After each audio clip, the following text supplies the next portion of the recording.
let HB2 remain on the books is a scar on the name and reputation of North Carolina.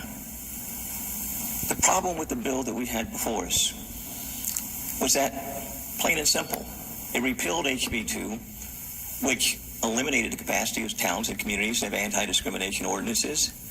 But in doing the repeal, we put a moratorium in place that had the same effect. They still couldn't adopt anti-discrimination ordinances. So what you give in the right hand, you take back in the left hand. The result is zero, a nullity. That's the problem. It was a missed opportunity. I hope that we can work together, Republicans and Democrats, to come up with a solution for this, for the good of our state. Because we can't afford to continue to have the scorn of the nation upon us, because it looks as if we're sanctioning discrimination. We don't intend to do that, I hope.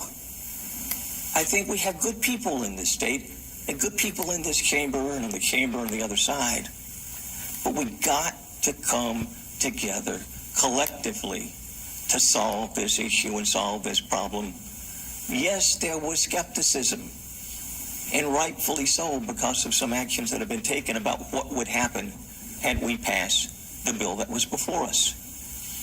But the lack of trust and the lack of confidence, unfortunately, has been earned and deserved because of the way business has been conducted on occasions in the past.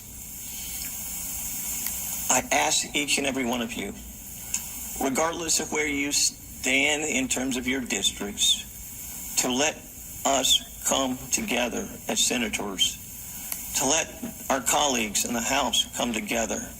Maybe we need to establish a little committee to really look at how we do it. And we come in together in an inclusive way.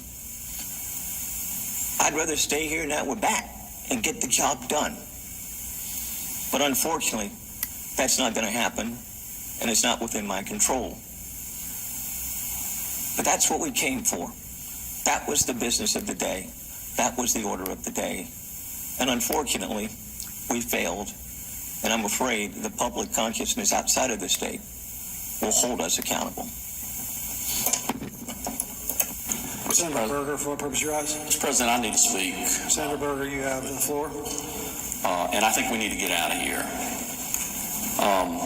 Senator McKissick, you know as well as I do that I provided an opportunity for your caucus to know what this bill looked like before we took any votes. You know that.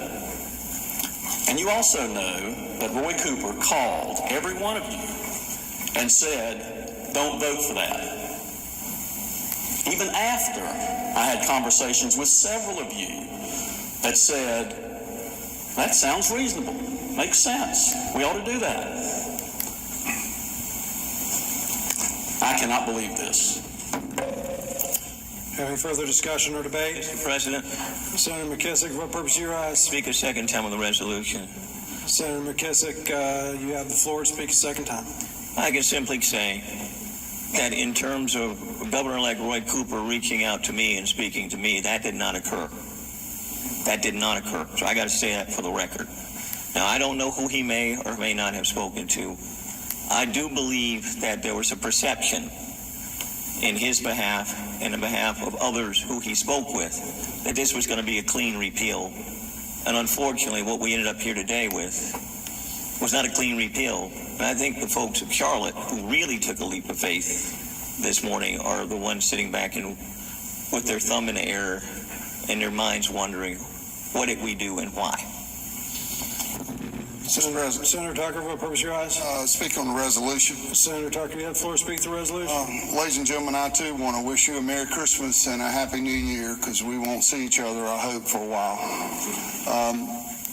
Today, we made every effort. The proclamation from the governor said to reconsider HB2, and that's exactly what we did. We had a plan. We have a plan. And we look back at the vote, and I voted to repeal HB2. And my friends on the back row, my Democratic friends, did not vote for it. and we could have had it off the books today.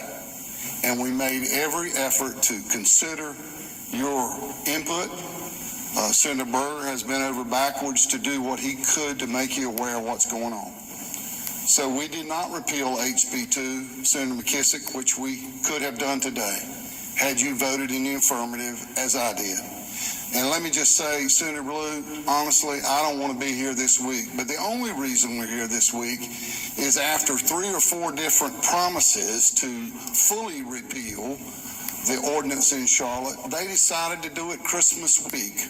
Halfway do it on a Monday, completely do it today, and then here we find ourselves here at Christmas week because Charlotte had the motivation for whatever reason to move forward this week. So we did have a plan, Senator McKissick. We did have a plan, Senator Blue, and we made every effort to give you and the rest of us, including me, an opportunity to vote down HB2 and get the negative stigma off North Carolina and also off of Charlotte, Senator Jackson. So to all of you, have a safe trip home. I'll vote for this resolution and get out of here. Thank you. Have any further discussion or debate? Mr. President, Senator Bryant, for what purpose your eyes? to debate the resolution. Senator Bryant, you have the floor. I did not want to speak, but I feel compelled to.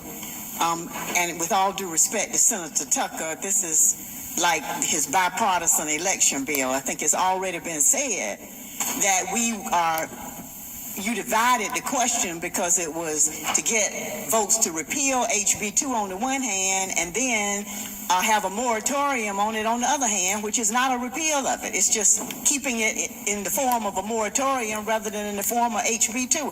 It's smoke and mirrors. It's a mirage. It's not real. And I don't know if you think the public is stupid or we're stupid or who's stupid, but it just does not make sense. Gallery will come to order. Gallery will come to order. We're wrapping up business here, folks in the gallery, so if you'll hold it down, we'll get done. We don't want to have to spend more time to clear the gallery. So, Senator Bryant, are you finished or are you more time? Do we have any further discussion or debate?